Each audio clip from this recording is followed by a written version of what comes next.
Price Lord. ஆண்டவராய் இயேசு கிறிஸ்துவின் நாமத்தினால் உங்கள் எல்லாரையும் வாழ்த்துகிறேன். இன்றைக்கு ஒரு வேத வசனத்தை நாங்கள் தியானமாய் கவனிப்போம். எபிரியர் 10ஆம் அதிகாரம் 22-23 நான் வாசிக்கிறேன். துர்மனச்சாட்சி நீங்க தெளிக்கப்பட்ட இருதயமுள்ளவளாய் சுத்த ஜலத்தால் கழுவப்பட்ட சரீரமுள்ளவளாயும் உண்மையுள்ள இருதயத்தோடு விசுவாசத்தின் பூரண நிச்சயத்தோடும் சேர கடவோம். அல்லாமலும் நம்முடைய நம்பிக்கையை அறிக்கையிடுகிறதின் அசைவில்லாமல் உறுதியாயிருக்க கடவோம். வாக்குத்தத்தம் பண்ணினவர் உண்மையுள்ளவராய் இருக்கிறாரே. ஆம், இந்த இடத்துல இந்த எபிரேயருக்கு ஆக்கியோன் என்னத்தை சொல்லுகிறார் என்றால், கொஞ்சம் பழைய ஏற்பாட்டை கவனிச்சுட்டு போவோம். பழைய ஏற்பாட்டில் என்ன இருக்குது என்று பார்த்தீங்களா இருந்தால், துர்மனச்சாட்சி நீங்கள் தெளிக்கப்பட்ட இருதயம் உள்ளவர். அது என்ன, அப்படி என்றால் என்ன என்று கவனித்தீங்களா இருந்தால், அந்த காலத்தில் ஆசாரிப்பு கூடாரத்தை கொஞ்சம் கவனித்து பார்த்தீங்களா இருந்தால், ஆசாரிப்பு கூடாரத்தில் ஆசாரியர்கள் வேலை செய்து கொண்டிருப்பார்கள். உங்களுக்கு தெரியும், மகா பரிசுத்த ஸ்தலம், வெளிப்பிரகாரத்தில் ஒரு பெரிய பலிபீடம் இருக்கிறது. இந்த வருஷம் தோறும் ஜனங்கள் வந்து பலி மிருகங்களை கொண்டு வருவார்கள். அந்த வாசலில் இருந்து உள்ளுக்கு வரும்போது, பிரகாரத்தில் வாசலில் இருந்து உள்ளுக்கு வரும்போது முதலாவது காணப்படுகிறது வந்து பலிபீடம். சரியா? அப்போ பலிபீடத்தில் வந்து அங்கே உள்ளுக்கு வரும்போது ஆசாரியர்கள், அங்கே லேவியர்கள் என்ன செய்வார்கள், அங்கே இருக்கிற பணிவிடைக்காரர்கள் அங்கே ஆடுகளை கொண்டு வருகிற மக்களை கூப்பிட்டு அவர்களுடைய கோத்திரங்களை விசாரிப்பார்கள். இந்த கோத்திரம் இந்த பிதாக்களுடைய தலைமுறையில் நீ வந்திருக்காய் எல்லாம் விசாரித்துட்டு பிற்பாடு அவர்கள் எல்லாவற்றையும் சொல்லுவார்கள். பிற்பாடு என்ன செய்வார்கள் என்றால், அவர்கள் அந்த ஆட்டை வந்து பரிசோதனை பண்ணி பார்ப்பார்கள்.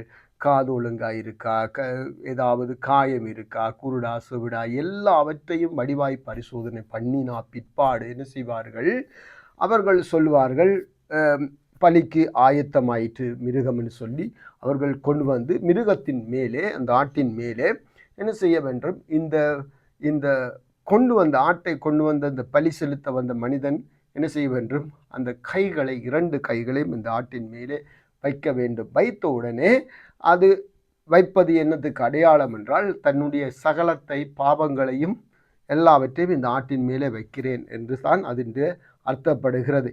பிற்பாடு அவர் என்ன செய்வார், அந்த வேலைக்காரன், பணிவிடைக்காரன் அதை வெட்டி என்ன செய்வார், அதன் இரத்தத்தை எடுத்து அங்கே பலிபீடத்தின் கொம்புகளிலே விரலால் அப்படியே தொட்டு என்ன செய்வார், அதை பூசுவார். பூசின மாத்திரத்திலே இந்த ஆட்டை கொண்டு வந்த பலி செலுத்த வந்த மனிதனை செய்வான், அப்படியே திரும்பி பார்க்காம அப்படியே போயிட வேண்டும். அவன் மேலே இரத்தம் தெளிக்கப்படுவதும் இல்லை, எந்த காரியமும் செய்வதில்லை.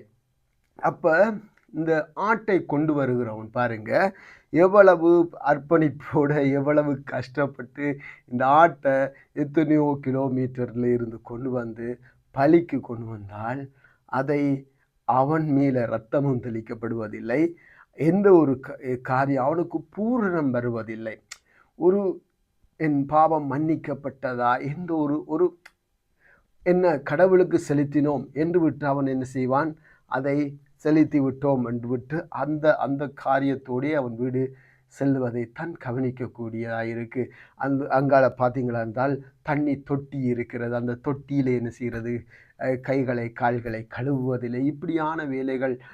அங்கே ஆசாரிப்பு கூடாரத்துக்குள் போக முடியாது, சமூகத்தின் அப்பத்தை பார்க்க முடியாது, அங்கே பூசை தீபம் காட்டுவதை பார்க்க முடியாது, எதையும் கவனிக்க முடியாதபடி வெளிப்பிரகாரத்தில் மக்கள் நின்று ஆராதனை செய்வதை பார்க்கக்கூடியதாக இருக்கிறது. இங்கே பார்த்தீங்களா இருந்தால் அவர்களுக்குள் ஒரு மனச்சாட்சி, துர்மனச்சாட்சி. என்ன, ஐயோ நான் இப்படியாய் இருக்கிறேனே, கடவுளை நேரடியாய் சந்திக்க முடியாமல் இருக்க, எல்லாம் திரை போட்டு மூடப்பட்டிருக்கே, என் பாவம் மன்னிக்கப்பட்டதா, எதுவும் தெரியாது, என் மீது இரத்தம் பூசப்படுதா, இல்லை. அப்படியா இருந்த மக்களுக்கு இயேசு என்ன செய்தார், இயேசு கிறிஸ்து தேவகுமாரன் பூமியில் வந்து தன்னுடைய இரத்தத்தை சிலுவையிலே பலி ஆடாக வந்து ஆட்டுக்குட்டியாக வந்து தன்னுடைய இரத்தத்தை முழுவதும் முழுவதும் நமக்காக அப்படியே விட்டார், நமக்காக சிந்தினார். இங்கே வேதம் சொல்லுகிறது, இப்பொழுது எபிரேயருக்கு பவுல் எழுதுகிறார், அங்கே பவுல் எழுதியிருக்கலாம் என்றுதான் சொல்லுகிறார்கள். கூடுதலாக துர்மனச்சாட்சி நீங்க தெளிக்கப்பட்ட இருதயம். இப்ப எங்களுடைய இருதயத்தில் ஆட்டுக்குட்டியான ஒரு ரத்தம் தெளிக்கப்பட்டு விட்டது. அங்கே தெளிக்கப்படவில்லை பழைய ஏற்பாட்டில், இங்கே என்ன செய்கிறது? தெளிக்கப்பட்டு விட்டது.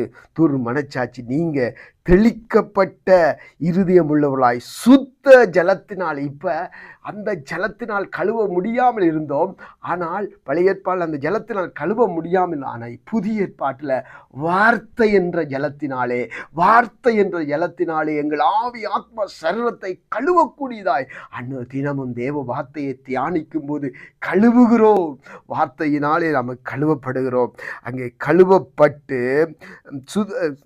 கழுவப்பட்ட சரீரம் உள்ளவர்களாயும் உண்மையுள்ள, இப்ப உண்மை உள்ள இருதயம், குற்ற மனச்சாட்சி இல்லை, துர்மனச்சாட்சி நீங்கிட்டு உண்மை உள்ள இருதயத்தோட என்ன செய்வோமாம்? தேவனிடத்தில் சேர கடவோம். இப்போ எவ்வளோ தைரியம் இருக்கு! ஆட்டுக்குட்டியா ரத்தம் எனக்காக சிந்தப்பட்டிருக்கு, அந்த நிச்சயம் இப்போ நான் பிதாவிடத்தில் சேருவேன். ஏனென்றால் இயேசு கிறிஸ்து மரிக்கும் போது திரைச்சீலை 2ஆய் கிழிந்தது. மேல் தொடக்கம் கீழே இருந்து கிழிக்கப்படவில்லை. ஏனென்றால் கீழே இருந்து கிழிக்கப்பட்டிருந்தால் யாரோ கிழிச்சு போட்டாங்கன்னு சொல்லலாம். மேலிருந்து கீழ் பொறுக்க கிழிந்தது வேதம் சொல்லுகிறது.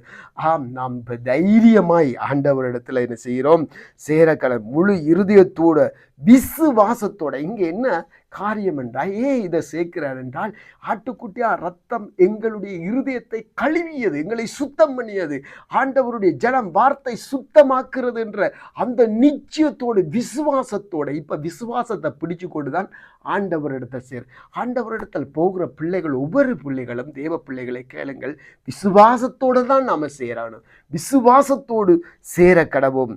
அல்லாமலும் நம்முடைய நம்பிக்கையை அறிக்கை இடுகிறதினால அசைவில்லாமல் உறுதியாய் இருக்க கடவுள். நம்முடைய நம்பிக்கையை அறிக்கை இடுகிறதினால, அந்த பாருங்க என்ன அறிக்கை இடுகிறதுனால? நம்முடைய நம்பிக்கை இயேசு கிறிஸ்துவின் ரத்தம் சகல பாவங்களை நீக்கி நம்மை சுத்திகரிக்கும் என்ற ஆண்டவருடைய ரத்தம், குமாரன் எனக்காய் அடிக்கப்பட்டார் என்ற அந்த வார்த்தை எங்கள் வாயில இருக்கணும். ஆண்டவருடைய ரத்தம் என்னை எப்பொழுதும் கழுவுகிறது, இயேசு கிறிஸ்துவின் ரத்தம் கழுவி என்னை பிதாவுக்கு கிட்ட சேர்க்கிறது என்ற அந்த அறிக்கை எப்பொழுதும் எங்கள் வாயில் இருக்கணும். அப்பொழுது எம்மை ஒருவரும் குற்றப்படுத்த முடியாது. எம்மை குற்றப்படுத்துகிறவன் யார்? ஆட்டுக்குட்டியா ரத்தம் நமக்காக எப்பொழுதும் பரிந்து பேசுகிற, நம்மை கழுவுகிறதா இருக்கிறது. இயேசு கிறிஸ்துவின் ரத்தம் நம்முடைய இருதயங்களை எல்லா துர்மனச்சாட்சியில் நீங்கி சுத்தமாக்கி இருக்கு. பயப்படாதீங்க. அந்த நிச்சயத்தோடு ஒவ்வொரு பிள்ளைகளும் இயேசு கிறிஸ்துவிடத்தில் சேர கடவோம். ஆமென்.